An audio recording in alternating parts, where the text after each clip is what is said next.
Hello बच्चों, ये हमारा ग्रेविटेशनल चैप्टर का 4th वीडियो है और आज के इस वीडियो में बच्चों हम बात करेंगे गैलीलियो ऑब्जर्वेशन क्या है, गैलीलियो ने क्या स्टेटमेंट दिया, गैलीलियो से पहले क्या माना जाता था कि जो फ्रीली जो ऑब्जेक्ट ड्रॉप हो रहे हैं उनके बारे में क्या माना जाता था, और एक्सेलरेशन ड्यू टू ग्रेविटी क्या होती है, फ्री फॉल क्या होता है, कैपिटल जी और स्मॉल जी में क्या रिलेशन है, जी की वैल्यू, स्मॉल जी की वैल्यू अर्थ के सरफेस पर कितनी है और मून पर जी की वैल्यू क्या है, और जी की वैल्यू कैसे वैरी करती है। जब हम अर्थ के सरफेस से h हाइट पर जाएंगे तब जी की वैल्यू क्या होगी, अर्थ के सरफेस से h डेप्थ पे जाएंगे तो जी की वैल्यू क्या होगी, अर्थ के सेंटर पे जाएंगे तो जी की वैल्यू क्या होगी, रोटेशन ऑफ अर्थ की वजह से जी की वैल्यू में क्या चेंज होगा, इक्वेटर और पोल पे जी की वैल्यू में क्या चेंज होगा, ये सारी बातें आज के इस वीडियो बच्चों हम करेंगे। तो this is Aziz and you are watching your beautiful and cute channel मिसवाही एजुकेशन। तो वीडियो स्टार्ट करते हैं बच्चों। सबसे पहले आपको समझाते हैं Galileo observation. Galileo's observation right. तो गैलीलियो साहब ने क्या ऑब्जर्वेशन किया और क्या स्टेटमेंट दिया। गैलीलियो ने यह स्टेटमेंट दिया कि gravitational force is constant for every object which are falling towards the earth. क्या दिया उन्होंने ये दिया कि कोई भी ऑब्जेक्ट अगर अर्थ के सरफेस पर गिर रहा है तो हर एक ऑब्जेक्ट के लिए जो ग्रेविटेशनल फोर्स होगा या जो ग्रेविटी होगी अर्थ की वो कांस्टेंट होगी। ये उन्होंने स्टेटमेंट दिया और इस स्टेटमेंट को प्रूफ करने के लिए उन्होंने इटली के लीनिंग टावर ऑफ पीसा पे जाके 2 डिफरेंट मासेस के स्टोन लिए और इनको ड्रॉप किया। ड्रॉप करने पर उन्होंने देखा दोनों स्टोन अर्थ के सरफेस पर यानी कि ग्राउंड पे सेम टाइम पर पहुंचे। अब बात करते हैं कि गैलीलियो से पहले क्या माना जाता था। गैलीलियो से पहले ये माना जाता था कि जो हैवी ऑब्जेक्ट हैं उनको अर्थ ज्यादा फोर्स से अट्रैक्ट करती है, ज्यादा ग्रेविटी से अट्रैक्ट करती है, और जो लाइटर ऑब्जेक्ट हैं उनको अर्थ कम ग्रेविटी से अट्रैक्ट करती है, यानी कि लाइटर ऑब्जेक्ट में जो फोर्स लग रहा है वो कम लग रहा है, हैवी ऑब्जेक्ट में जो फोर्स लग रहा है वो ज्यादा लग रहा है। तो ये कंसेप्ट पहले का था, ये पहले गैलीलियो के ऑब्जर्वेशन से पहले ये आइडियोलॉजी रखी जाती है, लेकिन गैलीलियो ने इस चीज को गलत प्रूफ किया कि नहीं ऐसा नहीं है, बल्कि हर एक ऑब्जेक्ट को अर्थ एक कांस्टेंट ग्रेविटी से अट्रैक्ट करती है, चाहे वो ऑब्जेक्ट किसी भी मास का हो। बस फर्क इतना है, ऐसा इसलिए होता है कि जो लाइटर ऑब्जेक्ट है वो अर्थ के सरफेस पर फिर देर में क्यों आते हैं। जैसे हमने एक पेपर लिया और एक छोटा सा स्टोन लिया, दोनों को ड्रॉप किया तो स्टोन पहले पहुंच जाएगा अर्थ के सरफेस पे ग्राउंड पे और पेपर देर में पहुंचेगा। ऐसा क्यों? उसका रीजन ये है क्योंकि 2 फैक्टर अफेक्टेड करते हैं यहाँ पे, एक तो डेंसिटी और एक सरफेस एरिया। यानी कि जो पेपर है उसका सरफेस एरिया लार्ज है और डेंसिटी कम है, तो एयर रेजिस्टेंस उस पर ज्यादा इफेक्ट कर रहा है पेपर पे, जबकि जो स्टोन है उसका डेंसिटी ज्यादा है और सरफेस एरिया कम है, जिसकी वजह से वो स्टोन जो है वो जल्दी ड्रॉप हो जा रहा है और उस पर एयर रेजिस्टेंस इतना इफेक्टिव नहीं कर रहा है। तो ये रीजन है बच्चों के लाइटर ऑब्जेक्ट फिर देर में क्यों पहुंचते हैं। तो गैलीलियो ऑब्जर्वेशन का जो गैलीलियो ने जो प्रेडिक्शन दिए थे उस प्रेडिक्शन को टेस्ट करने के लिए हमारे पास रॉबर्ट बॉयल आए। क्या है? Robert Boyle. और रॉबर्ट बॉयल ने क्या किया, उनके प्रेडिक्शन को टेस्ट किया। एक टेस्ट ट्यूब लिया उन्होंने, उस टेस्ट ट्यूब में जो एयर था उस एयर को एग्जॉस्ट कर दिया by using the vacuum pump. फिर उन्होंने एक फेदर लिया और एक कॉइन लिया, कॉइन और फेदर को दोनों को उस टेस्ट ट्यूब के टॉप से ड्रॉप कराया। तो उन्होंने देखा कि दोनों फेदर और कॉइन उस टेस्ट ट्यूब के बॉटम पे एक ही टाइम पर पहुंचे। तो ये बात गैलीलियो ने जो दी थी वो एब्सोल्युटली प्रूफ हो गई कि हाँ इट इज ट्रू कि जो ग्रेविटेशनल फोर्स होता है या जो ग्रेविटी होती है अर्थ की वो हर एक ऑब्जेक्ट को एक कांस्टेंट रेट से अट्रैक्ट करती है। क्लियर? तो गैलीलियो ऑब्जर्वेशन आपको क्लियर हो गया। अब हम बात करते हैं बच्चों acceleration due to gravity. Acceleration due to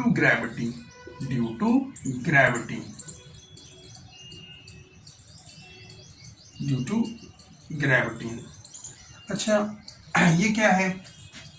मान लिया हमने कि किसी स्टोन को या बॉल को ड्रॉप किया, ठीक है, तो जस्ट ड्रॉप होने वाली पोजीशन में, अभी ड्रॉप नहीं हुआ है, जस्ट ड्रॉप करने वाले हैं, उस समय इसमें कोई मोशन होगा बॉडी में, या इस बॉल में कोई मोशन होगा बच्चों? नहीं होगा।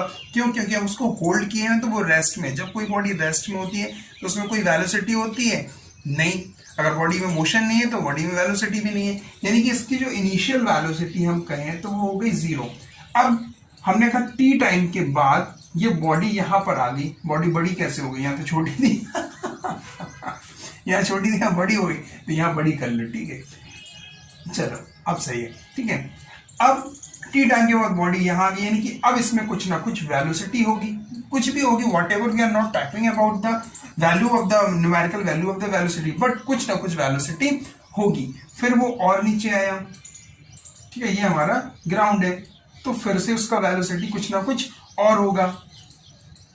वेलोसिटी कुछ जैसे यहाँ पर v1 है और यहाँ हमने मान लिया v2 है, तो जो v1 की वेलोसिटी होगी जो यहाँ पर होगी वो v2 वेलोसिटी v1 से ग्रेटर होगी।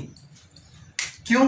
वेलोसिटी जब यहाँ पर आई तो कुछ हो गई, पहले 0 फिर कुछ हुई फिर और बढ़ गई, यानी कि वेलोसिटी क्या हो रही है इस केस में बच्चों? वेलोसिटी हो रही है आपकी इंक्रीज। क्या हो रही है? इंक्रीज हो रही है वेलोसिटी, राइट। अब किसी बॉल को हमने ये लिया बॉल और उसको अपवर्ड डायरेक्शन में थ्रो किया। अभी इस समय उसकी वेलोसिटी कुछ ना कुछ थी, जैसे यू थी, फिर वो यहां पर पहुंचा बॉल, अब कुछ ना कुछ वेलोसिटी और हुई उसमें, फिर वो यहां पर पहुंचा वेलोसिटी, और वो यहां पर आकर वो रुक गया। यहां पर आकर क्या हो गया? रुक गया, यानी कि फाइनल वेलोसिटी उसकी 0 हो गई। यानी यहां से लेके यहां तक, भाई ऑब्जेक्ट को हम थ्रो करते हैं, बात को समझो, ऑब्जेक्ट को जब हम थ्रो करते हैं तो ऑब्जेक्ट जाता ऊपर पहुंचा। ऊपर पहुंचने के बाद एक ऐसी पोजीशन आती है कि वो वहां पे बहुत बहुत बहुत कम समय के लिए रुकता है, फिर वो फॉल्स डाउन होता है। तो यानी जब वो रुकता है उस समय उसकी वेलोसिटी कितनी होगी? जब 0 हो जाएगी तभी तो वो रुकेगा, तभी तो मोशन उसका खत्म हो जाएगा जब वेलोसिटी 0। तो वहां पे वो रुका, फिर वो नीचे आया, यानी कि जब वो ऊपर जा रहा है तो उसकी वेलोसिटी कुछ कम हो रही है, तभी तो वो 0 हुई। यानी यहां से हमने थ्रो किया तो कुछ वेलोसिटी थी, फिर कम हुई, फिर 0, यानी कि यहाँ पे वेलोसिटी जो हो रही है वो डिक्रीज हो रही है। डिक्रीज यहाँ पे इंक्रीज हो रही है, जब बॉल ऊपर से नीचे आ रही है तो इंक्रीज हो रही है, नीचे से ऊपर फेंका तो डिक्रीज हो रही है। यानी कि दोनों ही केसेस में वेलोसिटी क्या हो रही है बच्चों? वेलोसिटी चेंज हो रही है। इन दोनों केसेस में वेलोसिटी क्या हो रही है? वेलोसिटी चेंज हो रही है। अब अगर वेलोसिटी चेंज हो रही है तो वेलोसिटी का चेंज होना टाइम के साथ साथ क्या कहलाता है? मोशन चैप्टर में बताया था, the rate of change of velocity, the change in velocity within the time is known as acceleration. Exactly ये कहलाता है बच्चों एक्सेलरेशन, कि जब वेलोसिटी में कोई चेंज हो तो वो कहलाता है एक्सेलरेशन। अब हम यहाँ पे ऑब्जर्व करते हैं बच्चों, तो यहाँ पर हमें कोई भी एक ऐसा फोर्स दिख नहीं रहा जो इस पर एक्सर्ट हो रहा है। कोई दिख रहा है कि कोई यहां से इसको नीचे पकड़ के खींच रहा हो, यहां से हमने ऊपर फेंका तो फिर कोई नीचे को खींच रहा हो, तो इसकी वेलोसिटी डिक्रीज हो रही। नीचे यहाँ पे 0 था, ड्रॉप किया तो बढ़ क्यों गई? कोई फोर्स हमें नहीं दिख रहा, लेकिन एक फोर्स है, वो है अर्थ का ग्रेविटी, जो दोनों ही केसेस में एक्ट कर रहा है इसकी वेलोसिटी को डिक्रीज, इंक्रीज और डिक्रीज करने के लिए। यानी कि ये जो एक्सेलरेशन, इस फोर्स की वजह से जो एक्सेलरेशन प्रोड्यूस हुआ, उस एक्सेलरेशन को बच्चों हम कहेंगे एक्सेलरेशन ड्यू टू ग्रेविटी। तो पहली बात समझ में आ गई कि वेलोसिटी चेंज हो रही, और वेलोसिटी का चेंज होना हमारा एक्सेलरेशन कहलाता है। अब ये एक्सेलरेशन प्रोड्यूस किसकी वजह से हुआ? ग्रेविटेशनल फोर्स की वजह से, अर्थ के ग्रेविटेशनल फोर्स की वजह से प्रोड्यूस हुआ। तो इस एक्सेलरेशन को हम कहेंगे acceleration due to gravity. Clear? Clear?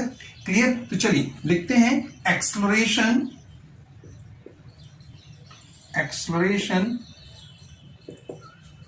due to gravity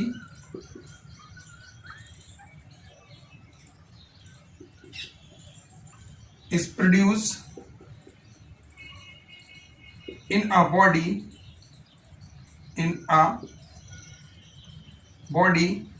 in free fall due to gravitational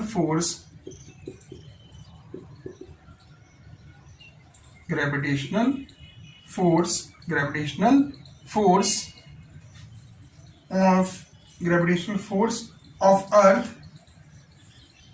earth on the body and it is denoted by small G. और इसको डिनोट किससे करते हैं बच्चों? स्मॉल जी से। यानी एक्सेलरेशन ड्यू टू ग्रेविटी, यहां लिख लो is the acceleration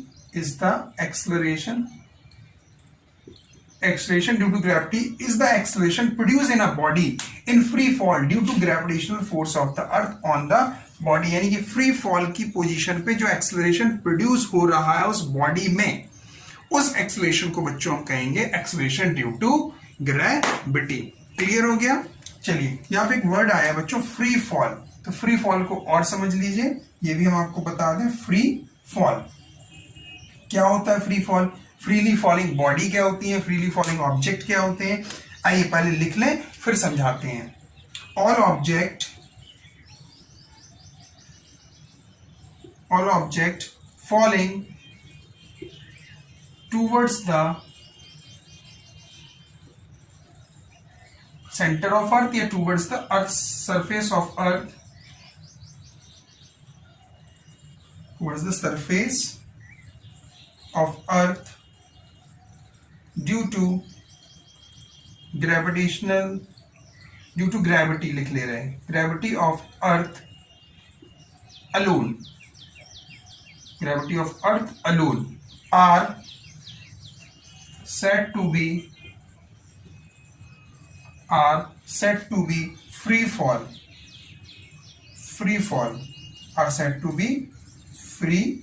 fall and the object is freely falling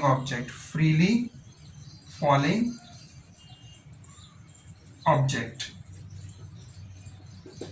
देखो बच्चों, ग्रेविटी की वजह से जो एक्सेलरेशन प्रोड्यूस हुआ उस एक्सेलरेशन का एक्सेलरेशन ड्यू टू ग्रेविटी, और ग्रेविटी की वजह से जो फॉल हुआ ऑब्जेक्ट का, उस फॉल को हमने कहा फ्री फॉल।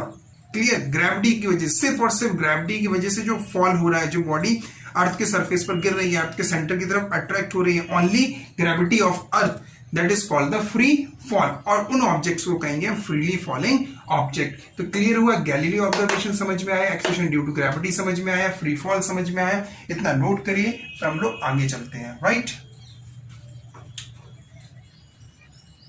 डन। चलिए रफ करते हैं। अब हम बात करेंगे बच्चों जी और जी में क्या रिलेशन है, यानी कि स्मॉल जी और कैपिटल जी में क्या रिलेशन है। चलिए इस पर आज हम अभी चर्चा करते हैं। स्मॉल जी और कैपिटल जी में क्या रिलेशन है। बहुत बढ़िया। तो बच्चों देखिए, हेडिंग लिखिए, relation between small G and capital G. अच्छा, कैपिटल जी क्या है बच्चों? यहाँ पे पढ़ा था ग्रेविटेशनल चैप्टर का फर्स्ट वीडियो जी के बारे में। जी है हमारा क्या? Universal gravitational constant. और स्मॉल जी क्या है? Gravity of earth. चलिए आइए देखते हैं, समझते हैं। ये है हमारा अर्थ। मान लिया, जस्ट अजम्पशन कि ये हमारा अर्थ हो गया। ठीक, ये अर्थ का सेंटर, इस सेंटर से राइट, सेंटर से ये इतनी डिस्टेंस पर कोई ऑब्जेक्ट है। कितनी डिस्टेंस पर? हमने मान लिया अर्थ के सेंटर से r डिस्टेंस पर ये कोई ऑब्जेक्ट है। इस ऑब्जेक्ट का मास m है, स्मॉल m, और इस अर्थ का मास हमने मान लिया कैपिटल M या ME मान लिया। राइट, इतने अजम्पशन हमने कर लिए। अब हमें मालूम है कि according to universal law of gravitation, universal law of gravitation, ये फर्स्ट वीडियो में मैंने अपने बताया था, ग्रेविटेशन के फर्स्ट वीडियो में। तो जिन्होंने नहीं देखा, मैंने डिस्क्रिप्शन में लिंक दे दिया, वहां से आप यूनिवर्सल लॉ ऑफ ग्रेविटेशन को समझ सकते हैं। क्या है ग्रेविटेशन? राइट, या वहां पे बताया था कि F की वैल्यू जो होती है ग्रेविटेशनल फोर्स, वो जो होता है mgm upon m1 m2 upon r square, यही बताया था। तो स्मॉल m और कैपिटल M अर्थ का मास शो कर रहा है। Equation number 1, according to Newton's second law, second law में क्या पढ़ रखा था न्यूटन के सेकंड लॉ में? सेकंड लॉ में ये पढ़ रखा था हमने कि F is equal to M A यानी मास इनटू एक्सेलरेशन। अब यहां पे जो एक्सेलरेशन है वो क्या है? जी से ही एक्सेलरेशन को डिनोट कर रहे हैं, तो एम जी। इक्वेशन नंबर 2, यानी कि इस ऑब्जेक्ट को इस ऑब्जेक्ट पे जो फोर्स एक्सर्ट्स होगा वो कितना होगा? इस ऑब्जेक्ट का मास और इसमें जितना एक्सेलरेशन प्रोड्यूस होगा, ऐसे ही निकालते हैं। तो इसमें जो एक्सेलरेशन प्रोड्यूस हो रहा है वो जी है, तो एम इंटू जी। और ये यूनिवर्सल लॉ की अकॉर्डिंग दोनों को कंबाइन कर देंगे from equation first and second. First और सेकेंड से हमें क्या रिजल्ट मिलेगा? M G is equal to G small M capital M E upon R square. M से एम कैंसिल हो गया तो यहां से जी की वैल्यू कितनी आ गई बच्चों? जी की वैल्यू आ गई G M E upon R square. ये एक रिजल्ट हमारे सामने आ गया। क्या रिजल्ट सामने आ गया? कि जो जी है कैपिटल जी इंटू मास, उस यहां पे अर्थ है तो अर्थ का मास अपॉन अर्थ से उस ऑब्जेक्ट की डिस्टेंस कितनी है। तो देखा आपने जी कांस्टेंट है, फिक्स होती है जी की value. Mass of earth constant होता है, यानी जी डिपेंड किस पर करा? आर पर। यानी आर अगर वेरी करेगा तो जी की वैल्यू भी वेरी करेगी। यानी कि जी किस पर डिपेंड करा? जी डिपेंड करा आपका आर पर, यानी कि डिस्टेंस पर। अगर आर वेरी करेगा तो जी की वैल्यू भी क्या होगी? वेरी होगी। यानी अर्थ के सरफेस से जब हम एच हाइट पे जाएंगे तब भी जी चेंज होगा। अर्थ के सरफेस से एच डेप्थ पे जाएंगे तब भी जी की वैल्यू क्या होगी बच्चों? चेंज होगी। यानी कि जी की वैल्यू वेरी करती है। और भी किस तरह से वेरी करती है अभी हम उस टॉपिक पे भी पहुंचते हैं। अब हम एक अर्थ के सरफेस पर और देख लें जी की वैल्यू क्या होगी। जैसे ये है, ठीक। अब यहां पर सरफेस पर कोई ऑब्जेक्ट रखा है ये, और सरफेस से ये हो गई रेडियस आर ई, ये हो गया मास अर्थ का, और ये एम। तो भाई जी एम तो फिक्स है, ये तो चेंज नहीं होगा, बस ये चेंज होगा। तो यहाँ पे अब आर कितना लेंगे हम? इसका रेडियस, अर्थ का रेडियस। तो अर्थ के सरफेस पे जो जी की वैल्यू होगी बच्चों वो कितनी हो जाएगी? G M E upon R E square. Surface पर, ऑन द सरफेस पर जी की वैल्यू ये हो जाएगी G M E upon R E square. अगर सरफेस पे कोई पूछे तो बता देना कि जी की वैल्यू ये होती है। नोट किया? नोट करो, डन। चलिए न्यूमेरिकल वैल्यू और देख लें हम लोग जी की, कि सरफेस पर न्यूमेरिकल वैल्यू कितनी होती है। देखिए ये है सरफेस पर G is equal to, capital G की वैल्यू कितनी होती है बताया था? 6.67 into 10 to the power -11 into mass of earth 6 into 10 to the power 24, इतना होता है मास ऑफ अर्थ। और radius of earth 6.4 into 10 to the power 6 to the whole square. अब आपको देखो, मास अर्थ का मास, मून का mass, radius of earth, radius of moon, ये सारी चीजें लर्न करना पड़ेंगी।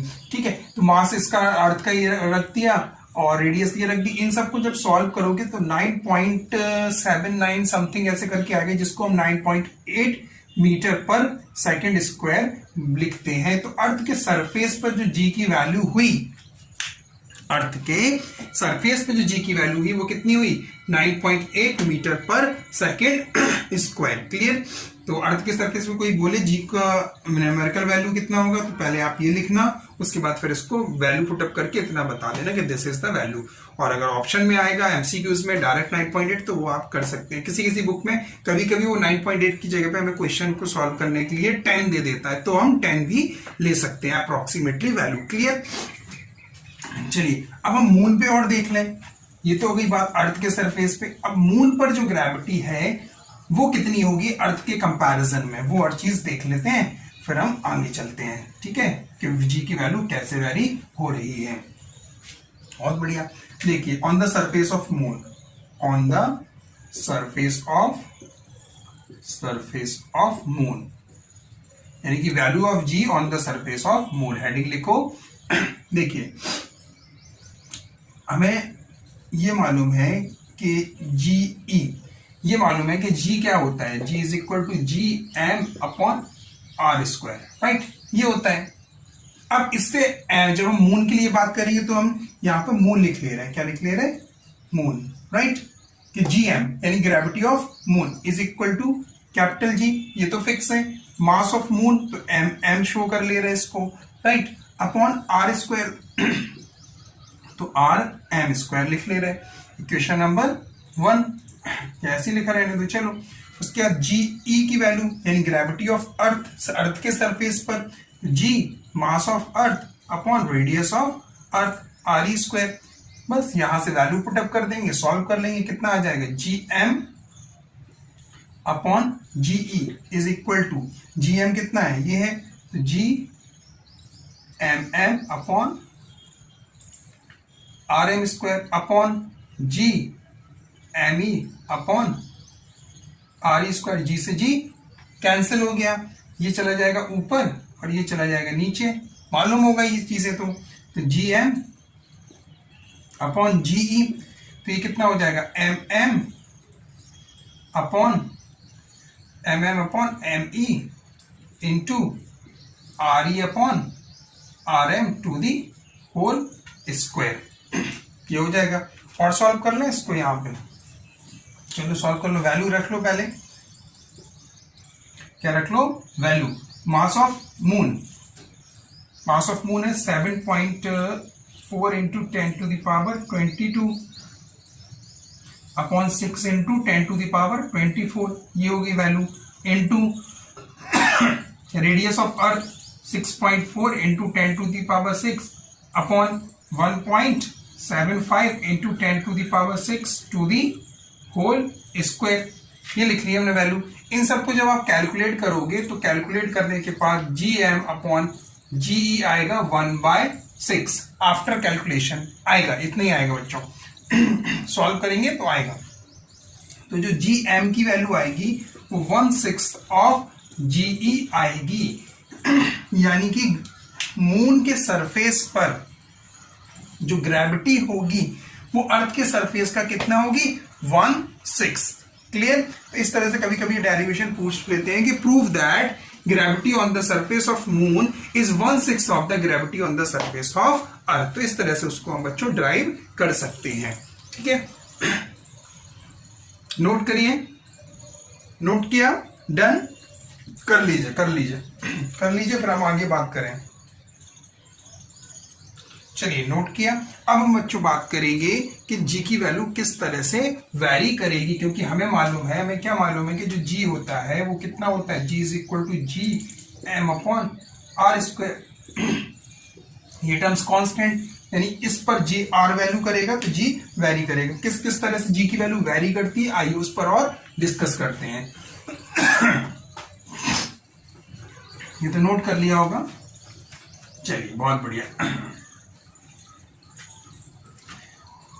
देखिए क्लास 9th में जी के बारे में इतना डेरिवेशन नहीं है कि जी की वैल्यू वैरी करे तो ड्राइव करो, लेकिन हाँ थोड़ा सा हम आपको नॉलेज दे रहे हैं, बेसिक सा, ज्यादा डीपली नहीं जाएंगे। वेरिएशन इन जी, हेडिंग लिखिए वेरिएशन इन जी, जी की वैल्यू किस तरह से वैरी करती है। नंबर फर्स्ट है आपका हाइट,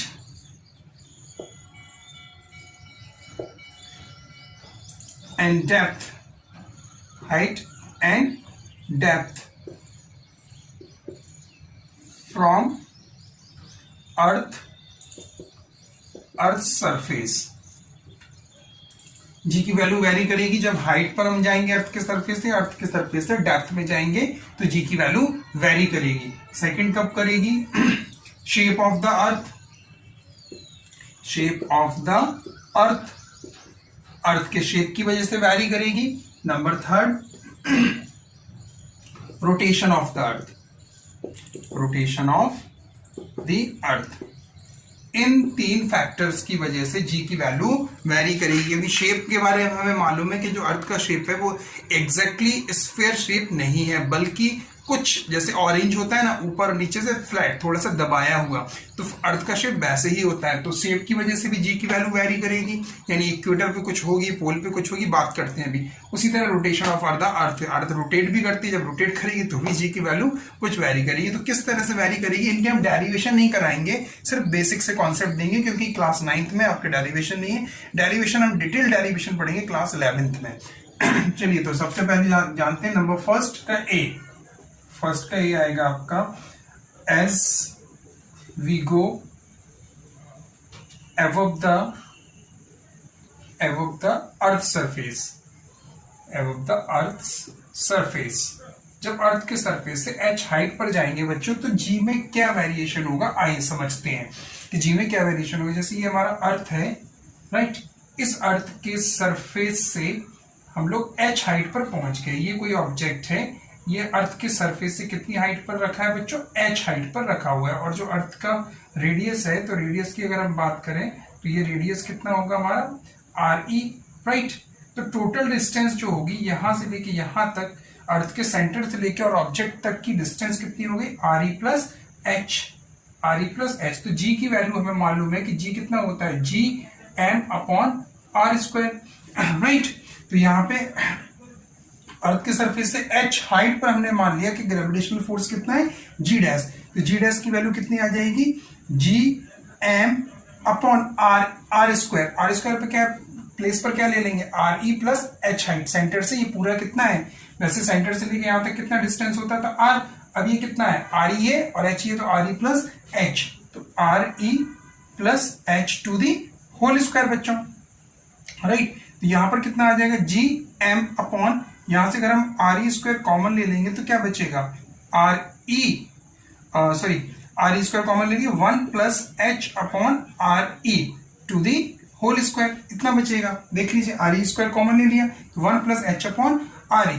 और ये टर्म को अगर हम देखें तो ये टर्म अर्थ के सरफेस का है, क्योंकि अर्थ के सरफेस पर क्या होती है, जी की वैल्यू Gm/RE², ये होती है अर्थ के सरफेस पर। यानी इस टर्म को हम क्या लिख सकते हैं, G dash is equal to, इस टर्म को G लिख सकते हैं, तो G/1 plus h/RE to the whole square. तो अर्थ से h हाइट पर जो ग्रेविटेशनल फोर्स है, या ग्रेविटी है अर्थ की बच्चों, उसकी वैल्यू इतनी होगी। और इसके आगे डेरिवेशन है वो मैं नहीं करा रहा हूं, वो आप क्लास 11th में हम लोग पढ़ेंगे उसको, ठीक। तो यहां से अर्थ के सरफेस से कोई पूछे कि क्या वैल्यू हो सकती है, तो आप लिखना G dash is equal to G/1 plus h/RE।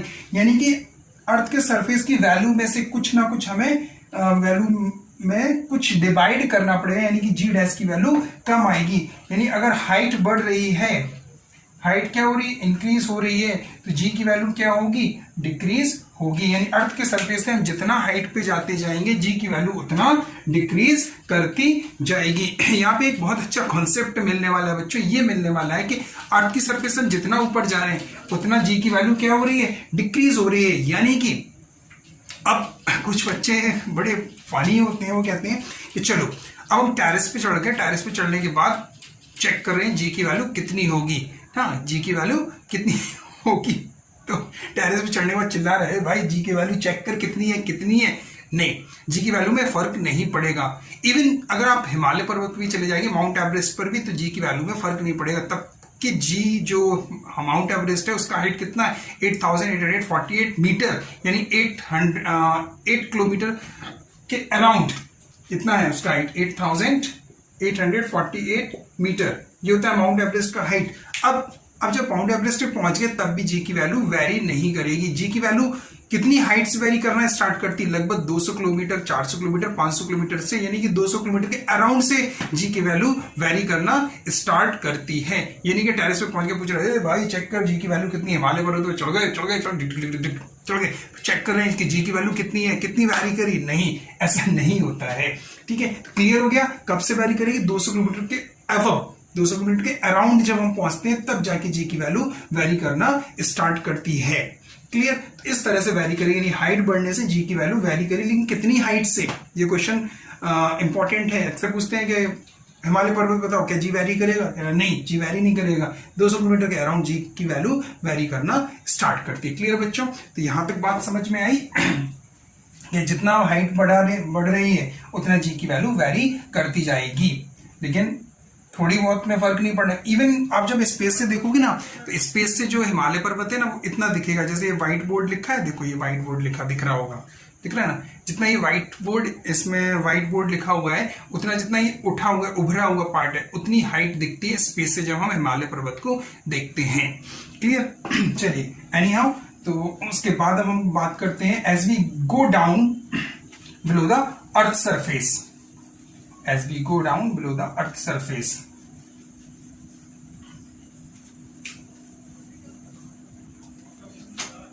First का ये B part, if we go below the earth surface, इसका भी डायरेक्ट फॉर्मूला देख लो बच्चों। इसमें भी वही, यहां पर भी जी की वैल्यू क्या होगी, डिक्रीज होगी, यहां पर भी जी की वैल्यू क्या होगी, डिक्रीज। ठीक है, जी की वैल्यू डिक्रीज होगी। और एट द सेंटर पे जब आप पहुंचोगे तो जी की वैल्यू क्या हो जाएगी, 0, क्योंकि सेंटर पे उसकी डिस्टेंस ही खत्म हो जाएगी। डिस्टेंस हम कहां से लेते हैं, जैसे ये अर्थ है और डिस्टेंस हम उसकी लेते हैं। फॉर ऑब्जेक्ट यहां पे आ गया, ठीक, ये ऑब्जेक्ट कोई है, अर्थ से इतना अंदर चला गया, फिर और अंदर जाता गया। तो अगर पूरी आर है और ये हमने एच मानी, देखो थोड़ा सा और अच्छी तरह से दिखाएं, ये है, ठीक है, ये है कोई ऑब्जेक्ट, ठीक है, ये एच है, ये एच डेप्थ अंदर चला गया और ये इसकी पूरी थी आर ई, तो ये कितनी बची, आर ई माइनस एच, समझ रहे हो ना, सेंटर से यहां तक की distance R E minus H बची। अब वो जब वो सेंटर पे ही चला गया तो उसका कुछ डिस्टेंस ही नहीं बचा, यानी कि जब डिस्टेंस नहीं बचा तो 0। अगर कोई पूछे कि जी की वैल्यू कहां पर 0 होती है तो आप बता देना at the centre of the value of G is 0। अब हम देखते हैं कि यहां पर कितनी होती है वैल्यू जब एच डेप्थ पे अंदर जा रहे हैं, तो जी की वैल्यू कितनी होगी, G dash is equal to G 1 minus H upon R E. ये होती है अर्थ के सरफेस से एच डेप्थ पर जाने पर। डायरेक्ट फॉर्मूला लर्न कर लो, इसका डेरिवेशन नहीं करा रहे आप, ठीक। G dash equal to G 1 minus H upon R E. R E मालूम है आपको, रेडियस ऑफ अर्थ कितना अंदर गए, वैल्यू पुटअप करके सॉल्व कर सकते हैं डायरेक्ट, कोई भी न्यूमेरिकल वैसे आएगा नहीं, परेशानी हो आने वाला नहीं है। इतना नोट करिए, शेप ऑफ द अर्थ की वजह से बताएं। डन। चलिए अब हम बताते हैं कब shape of the earth. Number second, shape of the earth, shape of the अर्थ। अब देखो, अर्थ का जो शेप होता है इस तरह का होता है, राइट, इस तरह का, यानी कि ये है इक्वेटर, हमारा इक्वेटर, और ये है पोल। तो यहां पर आर ई हमने मान लिया इक्वेटर के लिए और आर पी मान लिया पोल के लिए। अब आप देख रहे हो कि जो पोल की रेडियस है वो कम है, इक्वेटर की रेडियस ज्यादा है, यानी इक्वेटर का रेडियस पोल से क्या है, ज्यादा है, ऐसी तो है, पोल से ज्यादा है। तो जो ग्रेविटी होगी जीपी, वो इस जीई जो होगी,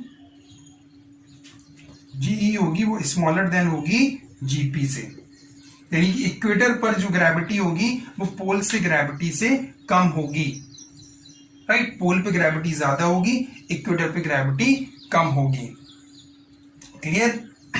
तो इस तरह से शेप, इसको भी बहुत डिटेल में, मैं सिर्फ शॉर्ट में बता रहा हूं इतना ही, वैसी बात तो कोई पूछेगा नहीं, लेकिन फिर भी थोड़ा बेसिक नॉलेज आप ले लो कि पोल और इक्वेटर में क्या फर्क पड़ता है। पोल पर जी की वैल्यू ज्यादा होती है, इक्वेटर पर जी की वैल्यू कम होती है, राइट। नोट करिए, फिर बताएं आपको third, rotation of the earth. Done. चलिए अब बताते हैं आपके rotation of the earth. Number third, ये लिखिए यहीं पे बता, नंबर थर्ड, यहाँ पे जो जी की वैल्यू होती है वो होती है G dash is equal to G minus R omega cos square theta. ये होती है G dash is equal to G R omega square cos square theta. ये दो वैल्यूज हमारे पास, मतलब रोटेशन की वजह से। अब रोटेट कर रहा तो इक्वेटर और पोल पर क्या होगा पोजीशन, देख लेते हैं। इक्वेटर और पोल पर, इक्वेटर और पोल पर, तो यहां पर इक्वेटर पर देखिए, इक्वेटर पर वैल्यू कितनी होगी, इक्वेटर पर जो वैल्यू होगी जी की वो जी माइनस आर ओमेगा स्क्वायर होगी, और जो पोल पे होगी बच्चों वो होगी G dash is equal to जी के इक्वल, यानी पोल पे मैक्सिमम होगी, क्योंकि सरफेस पे मैक्सिमम मानते हैं तो मैक्सिमम कहां पे होगी, पोल पे, और पोल से जैसे ही हम इक्वेटर पे जाते जाएंगे तो कम होती जाएगी। देख लीजिए जी में से कुछ घटेगा, यानी आर रेडियस। और ओमेगा क्या है? ओमेगा है बच्चों यहाँ पे एंगुलर वेलोसिटी। वो मोशन चैप्टर में शायद मैंने बताई हो, नहीं बताई हो तो कोई फिर कभी इसके एंगुलर वेलोसिटी एक अलग से टॉपिक बना देंगे, तो वीडियो बना देंगे। तो ओमेगा क्या है? एंगुलर वेलोसिटी बच्चों। तो जब आर और ओमेगा स्क्वायर करोगे तो कुछ ना कुछ वैल्यू को जी से माइनस करना पड़ेगा, तो कम होगी। यानी पोल से जब आप इक्वेटर की तरफ रोटेट कर रहे हैं, इक्वेटर की तरफ जा रहे हो, तो आप देखना कि वैल्यू आपकी जी की कम होती जाएगी, कम होती जाएगी। मैक्सिमम कोई पूछे कि मैक्सिमम जी की वैल्यू पोल पर होती है इक्वेटर पर, तो बताना जी की वैल्यू मैक्सिमम होती है आपके पोल पर। क्लियर? तो इस तरह से हमने इनकी भी डेरिवेशन है बच्चों, ये भी डेरिवेशन से आता है कि कैसे आया, कहां से आया, ये वाली वैल्यू भी कैसे आई, कहां से आई। तो आपको उन पर नहीं जाना है, क्योंकि अगर कोई पूछता है तो सिर्फ वो पूछेगा, फॉर्मूलेस पूछेगा, तो डायरेक्टली आप इसको लिख दीजिएगा। तो आज के इस वीडियो में बच्चों हमने कवर किया कि गैलीलियो का स्टेटमेंट क्या था, गैलीलियो से पहले क्या माना जाता था, रॉबर्ट बॉयल कौन थे, उन्होंने क्या किया था, एक्सेलरेशन ड्यू टू ग्रेविटी क्या होती है, फ्री फॉल क्या होता है, और जी और जी में रिलेशन क्या है, अर्थ के सरफेस पर जी की वैल्यू क्या होती है, अर्थ के सरफेस पर मैक्सिमम ही होती है जी की वैल्यू, पोल और इक्वेटर पर ये वेरिएशन इन जी कैसे होता है, ये चीजें बताई, और अर्थ के मून के सरफेस पर जी की वैल्यू अर्थ के सरफेस से कितनी होती है। तो आज का ये वीडियो इतना हमने इसमें कवर अप किया। अगर वीडियो ये वाला पसंद आया बच्चों तो लाइक करिए, शेयर करिए और मेरे चैनल को सब्सक्राइब करिए।